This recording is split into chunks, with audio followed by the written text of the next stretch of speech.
Livy never thought she'd get married at 25. Let alone be pregnant and marrying a farmer she had never met before. Livy was a grad student in archaeology, from a well-off family. But when her mom got sick, she put her studies on hold to take care of her. Sadly, despite her care, her mother passed away.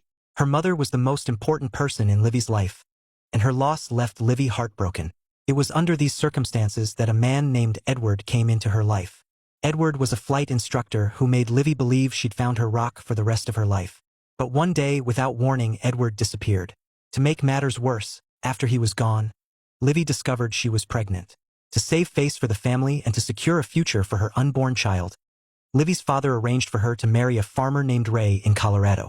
On the day they met, Ray was instantly smitten by Livy. He never imagined his future wife would be such a beautiful and intelligent lady. He was so nervous that he couldn't even look into her eyes, and his hands trembled as he poured water. The wedding was simple, just the two of them at the church, with only Ray's sister and brother-in-law as guests. His sister was relieved to see her brother settling down, but Ray hadn't prepared a ring because he didn't have high expectations for this arranged marriage. Seeing Ray's embarrassment, Livy quickly said she didn't need a ring, and she truly didn't, because she didn't care. After the wedding, Livy followed Ray back to his home. His family situation was simple. His parents had passed away, his sister was married, and he lived alone in a house left by his grandfather. When they got home, Ray opened the door for her. Welcome home.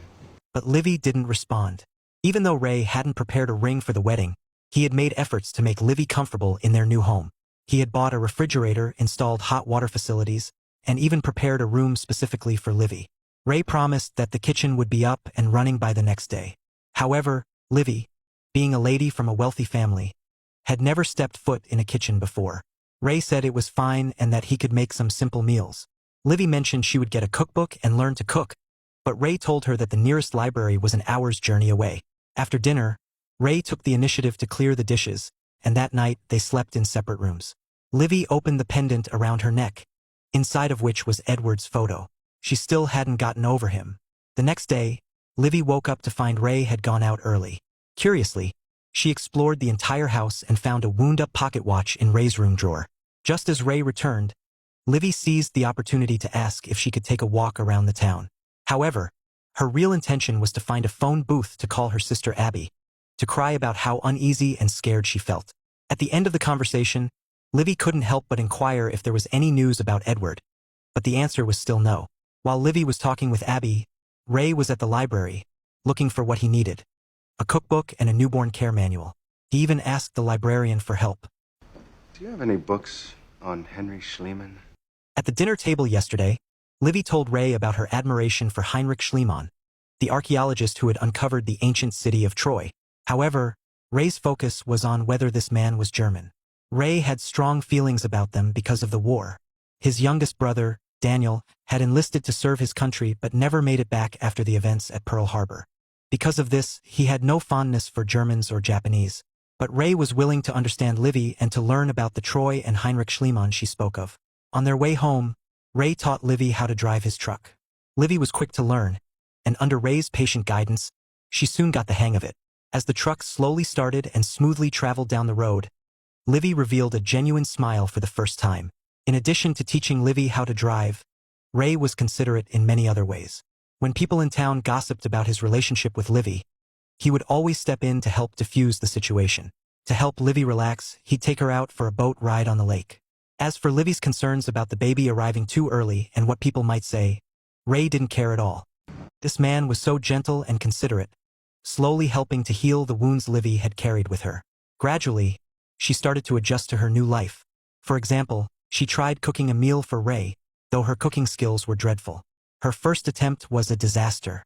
She added too much chili, making the dish overly spicy, yet Ray still managed to compliment her, saying it was delicious. Another example was when they attended Ray's sister's birthday party together. Amidst the melodious music and the laughter of others, their dance moves started off awkward and stiff, but gradually became more graceful and enjoyable. As Livy settled into farm life, she made two new friends, Rose and Florence, both of Japanese descent. After the Pearl Harbor attack, the government seized their house and relocated them to work on Ray's farm. Livy felt deeply sympathetic toward them, but as an ordinary person, there was little she could do beyond offering help in small ways. Ray, on the other hand, didn't share Livy's empathy for the Japanese American. Livy told Ray that the reason she had become friends with Rose and Florence was because they shared common interests. Unlike the people around here who only seemed to talk about crops and the weather, they had more in common with her. Ray understood what Livy meant and didn't say anything more. That evening, they went to Ray's sister's house for a dinner party. At the table, as usual, the brother-in-law was talking about crops. But then, out of nowhere, Ray suddenly mentioned he had been thinking about Troy. Livy's eyes widened in surprise. He actually remembered what she had said. She smiled to herself, feeling a warmth spread through her as she responded. That night, when they returned home, Ray couldn't help but feel the urge to kiss Livy. She stepped back in panic. This older sister was trying to convince her younger sister to spread rumors in church about her brother-in-law being an alcoholic. Sure, it was a pretty low move, but she knew her sister wasn't happy in this marriage, and she hoped this excuse would give her a way out, so she could return to the city and live with her again.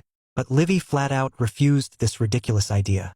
Yes, she was forced into this marriage with Ray, a man she'd never even met before, because she got pregnant out of wedlock. And sure, she was still in love with Edward, the father of her child, who had disappeared without a word. But no matter what, she just couldn't bring herself to smear Ray's name for her own gain. Since the day they got married, Ray had treated her like a gentleman. Not only had he openly accepted the child she was carrying, but as a farmer, he was also willing to learn about Troy, something he had never heard of before, just because Livy, a graduate student in archaeology, was passionate about it. As she sent her sister off, Livy stuck to her decision. Even though she didn't go along with the plan, she still asked her sister to deliver a letter to Edward for her. Time passed, and Livy started finding joy in life on the farm. Ray's ancestors had left behind a lot of old artifacts, each with its own unique historical value. For someone like Livy, who loved archaeology, these items were priceless treasures. First, though, Ray didn't really get it. Livy was determined to keep those old things. It wasn't something Ray would normally do, but for her, he was willing to make an exception. Ray told Livy about the cellar, where there were plenty of items like that, things she would definitely love. Sure enough, Livy dug out a bunch of old treasures from the cellar. A spinning wheel, a cradle, an old lamp. She carefully cleaned each item and placed them around the house in just the right spots. Along with these old relics, she also brought in new technology, a telephone. That way, she no longer had to make the long trip into town just to call her sister. Under Livy's influence, Ray was slowly coming out of the shadows of his grief. His younger brother had died in the Pearl Harbor attack, and as the older sibling, Ray had always blamed himself for not being able to protect him. That guilt even made him wary of the Japanese-American workers on his farm. But Livy's presence gave him the courage to face his pain and slowly come to terms with it. Over time, he started accepting those innocent Japanese-American workers who, like him, had been affected by the war. It seemed like their lives were finally getting better. But one night, Ray suddenly lost his temper. Not with Livy, but with Franklin, their dog. Although it wasn't customary to bring animals into the house on the farm, Ray's reaction was still out of proportion. It wasn't until Ray pulled out a letter that Livy realized what had really upset him. It was Edward's reply. At that moment, Livy was at a loss for words. She knew continuing to stay in contact with Edward must hurt Ray deeply. The next morning, Livy woke up early to prepare breakfast for Ray and apologize. She mentioned something that had been on her mind. She recalled the first day she moved into the house and the pocket watch she had found in Ray's drawer. Ray knew very well that he wasn't the kind of husband Livy had always wanted. He was a farmer, someone whose daily conversations revolved around crops and the weather. He didn't understand Livy's fondness for old relics, nor could he tolerate bringing animals into the house. Did he have any qualities Livy liked? Ray didn't get an answer from her, but Livy knew the truth. Of course, he did. Ray was thoughtful, dependable, and attentive. Perhaps he wasn't well-educated, with conservative views, and didn't know much about Troy or Heinrich Schliemann. But what he lacked in knowledge, he made up for with a willingness to understand, to learn, and to change. He was simple, kind, and reliable, just like the land itself. It wasn't just Ray. His family had embraced her too, accepting her, forgiving her, and offering love and strength.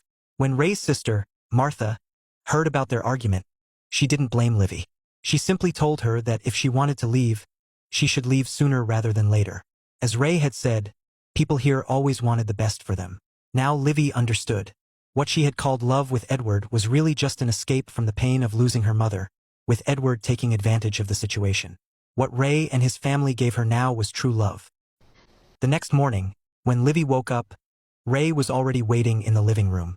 He started by apologizing for his outburst the previous day. Then, with great sincerity, he expressed his feelings for her. At first, Livy was able to laugh at a few of Ray's playful remarks. But when she saw him pull out the ring, she couldn't hold back her tears. Just as Ray felt he wasn't good enough for Livy also felt unworthy of him.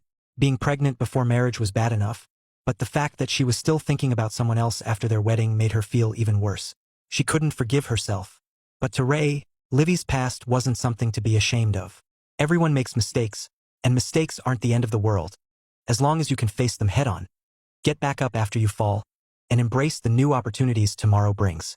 Livy accepted Ray's ring, and the crisis in their relationship seemed to settle. However, Livy's good friend Florence brought trouble into their lives.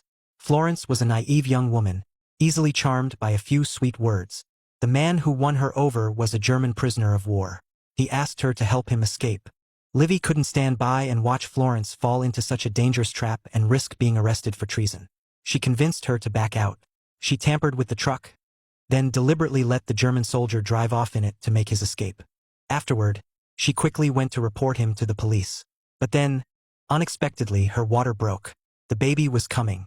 With the strength she had left, Livy burned the evidence that the German soldier had been to her house. In the end, she ripped off the pendant Edward had given her and threw it into the fire.